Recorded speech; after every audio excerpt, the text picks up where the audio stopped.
women need to stop exploiting women's labor too. It's not just men doing it. I'm going to share a story about how I was called out by my sister in me taking advantage of her and her, caretaking without even realizing it until she pointed it out to me. And her setting this boundary was, I appreciate it so much. And I'm going to share that with others, and how you can do the same with people like me in your life and men. But I want to first go to the tweet that I saw that made me think about how much I want to talk about this. So this tweet that I want to focus on was in response to the original one talking about, women don't go out with lotion in your bag. And this response right here said, this reminds me of that tweet about how men are conditioned to leave the house knowing women will be carrying around whatever the man needs. Isn't that the truth, y'all? Even though he has pockets, and they purposely stop making pockets for us, he still will put anything he needs in her purse. And anything he hasn't even thought of that he needs, she'll take because she knows his needs more than he knows his own. Not because we naturally do that, but because men refuse to think for themselves and take care of themselves, and we don't want to deal with their bad mood. If they're hungry and they don't have a little snack, we got to pull out the pacifier, whether it's a snack or a bottle of water or, his lighter. If, he's moody, if he doesn't get that cigarette, whatever it is, we do things to make sure they have what they need so they don't make our lives harder. And also because they refuse to take responsibility. And then this tweet right here, I intentionally switched to a small bag after I had children. Realized I was turning into the family pack rat. Everybody got a jacket with pockets and a hood. I learned quickly that I couldn't manage babies and groceries and an umbrella. So go back to that thread if you want to see some more. But it reminded me of how women just take on things because other people won't do it for themselves. Now, it's not just because men won't do it for themselves, but if they're a mom, obviously they're going to take on things for kids who cannot do that for themselves. And the whole point of parenting is to show children how to become their own person. I mean, that's not the only point, obviously, but that is, learning how to take on more responsibility and take care of themselves. And that includes, eventually carrying their own stuff around. But Melanie, being the younger sister that I am, I'm so sorry, I refer to myself in third person. I will try not to do that again. George Costanza. But I just want to, there's a lot of ways, and I've talked about this before, that because I was, first of all, I think a lot of it is because I was the younger daughter. And, I have learned so much just in the last couple of years in social media about the curse of being the oldest daughter. And not all oldest daughters end up in this situation, but it seems pretty common that whether they want to be mothers or not, the oldest daughter ends up being a mom to all her siblings, especially if there's a bunch of them. But even if it's just one sibling, like me. And also, she was literally protecting me from a situation that was dangerous, that we were had to be a part of. She just took on that role. And so part of our relationship, part of our own healing is her and I coming back to center, where eyeball to eyeball, we're not in this weird power dynamic where I am parentifying her and treating her like a second mother, and her not taking me seriously and treating me like a child who needs parenting. That dynamic was not, we didn't choose that dynamic. That dynamic was put on us because of circumstances. But it is absolutely our responsibility to unlearn that dynamic so that, obviously, let's be realistic. A lot of times, just the age alone, older sister may have more wisdom and lived experiences. And that's just whatever, that's totally normal. But a lot of times it becomes very extreme. And that oldest child, it's not always the oldest, sometimes it's like the weird switch up. But a lot of times one sibling is treated as the more responsible one, the one in charge of the other ones, and all these things, and they get fast-tracked into responsible careers, right? And then I, being a little rebel without a cause, and a bit of a masochist, full of adventure and blah blah blah, and really not wanting to become my own person and do my own thing because I was trying to I had an identity crisis, all kinds of whatever. I went this other extreme into I don't need anybody. I'm not going to date anyone. I'm a lone wolf. I basically turned into a man. Not in all ways, because I'm a woman, I'm always going to be forced into so many things, right? And always be seen, as like not having humanity and being my body being entitled to and blah, blah, blah, blah, blah, blah. But, having gone into especially industries that were boys clubs like rafting, whitewater rafting, film industry, all those things, I absolutely was like one of the boys, right? And I kind of really fully committed to toxic masculinity. I even wrote about it for Outside Magazine. It's this one if you want to read it, but I wrote it a really long time ago. So I'm not even sure I would agree with everything I say in this, but this is basically just becoming one of the boys, partly as I had really no choice, it seemed. But I started to not like who I was because I was like, oh, this feels so gross. There's a lot of factors at play here. And one other factor I just want to mention is that some people do seem to be a little bit more like nurturing by nature than others. I'm honestly a lot like a man. People have always been like, you're always the dude in your relationship. Maybe that's because that was a trauma response and I went so far the other way because I didn't want to be subjugated and exploited and abused anymore by men. Or maybe I'm just naturally a tomboy. I don't know. I don't even know. I think there's a lot of factors here. But if you ask anyone, including my husband, who is the nurturer in our relationship, it ain't me. I have had to learn to become that way because it doesn't come naturally, but I don't know if that's nature versus nurture versus trauma versus no trauma. I don't know. Anyway, when I would go on vacation with my sister, we would go on family vacation. This is really the only time we would see our dad regularly. And me and my sister would hang out and have so much fun. We go like dancing to techno till 5 a.m. And I do this totally sober, by the way. I'm the drunkest sober person you'll ever meet. And whenever we go out on these wild nights, dancing all night, I didn't bring a purse. I refuse to carry purses. I'm not feminine. This is when I was like, so much internalized misogyny. But also like, I had never needed a purse. I lived in the outdoors for so long. I literally carried a backpack with everything I needed on it, or I lived in my truck. But like I didn't live in an environment where I'd be going out in public and needing like a purse. So I would bring like a tote bag. And because I'm ADHD and so unorganized and so random, anytime I did have like a purse-like thing, which was not a purse, it was usually like some tote bag that really needed to be washed. It was full of the most unrelated bonkers things. Like I would never let anyone look inside because I was like, I don't know what you're going to find in there. They're like, I don't know. I'm scared. If you know what a doom box is, for the people in the neurodivergent world, imagine a doom box, but a purse box, or a doom purse. And so I just never needed one, didn't bother. And every single time we go on vacation, I would have my keys, maybe a little snack. Like I literally made her carry almonds around when I was like dieting so hardcore because I also used to have an eating disorder. Some other things, I forget what. And I don't have a purse. And she'd always agree to carry it because it usually wasn't much. It took about this much room. But she started carrying a smaller purse. And I remember the one time she literally looked at me dead in the eye and was like, you need to get your own purse. I'm not doing this anymore. You're an adult. You're responsible for your own stuff. I don't want to carry your stuff anymore. And I'm tired of you counting on me to carry a purse so you don't have to. And of course she said it in a loving way, but it's still, like big sister, like putting little sister in her place. And she was absolutely right. Absolutely right. Without even realizing it. I mean, there's probably a part of me that realized it because I would just assume she was going to carry it. But I didn't make those really clear connections that I don't want to do this. I know big sister will, so she will do this thing for me that I don't want to do. And I think a lot of men think that way. And I think a lot of women think that way towards other women's labor. One of the things I really want to start doing more on our page is start valuing all of women's labor. Invisible labor, domestic labor, emotional labor, artistic labor, all of it.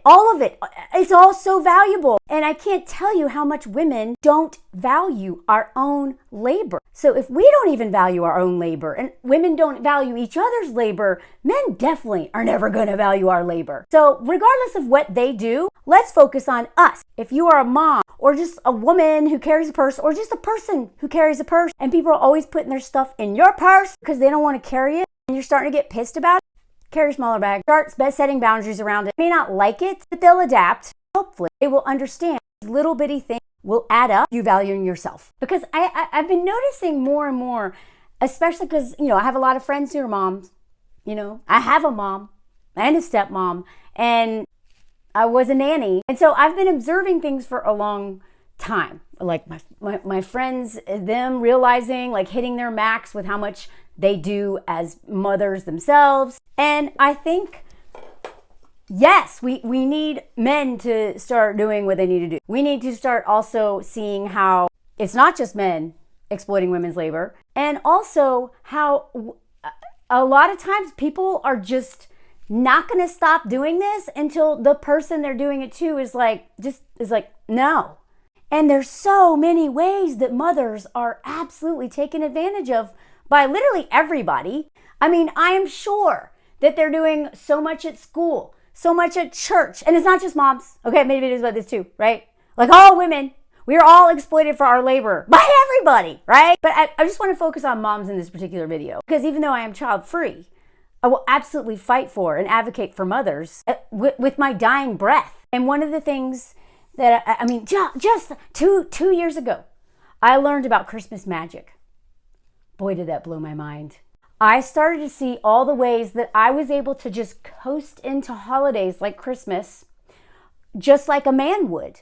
I show up at Christmas, first of all, no one expected me to bring anything because I, lived in my truck, or I lived out of state, or, whatever. Melanie just doesn't cook, right? Like, people, when they have low expectations of you, they don't ask much of you. And men are so smart. Like, they can be dumb as rocks, but they know they are so smart when it comes to extracting free labor, right?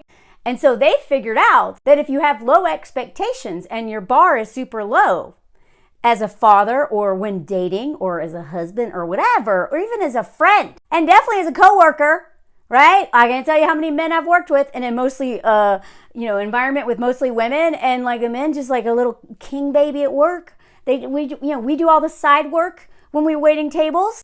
They just get all the best tables, all the best shifts, do minimal side work, and they're coasting on the extra labor of all their female coworkers. And so, for instance, Christmas magic, it didn't occur to me that, the only reason why I love Christmas is because of my mom, right? I didn't do jack.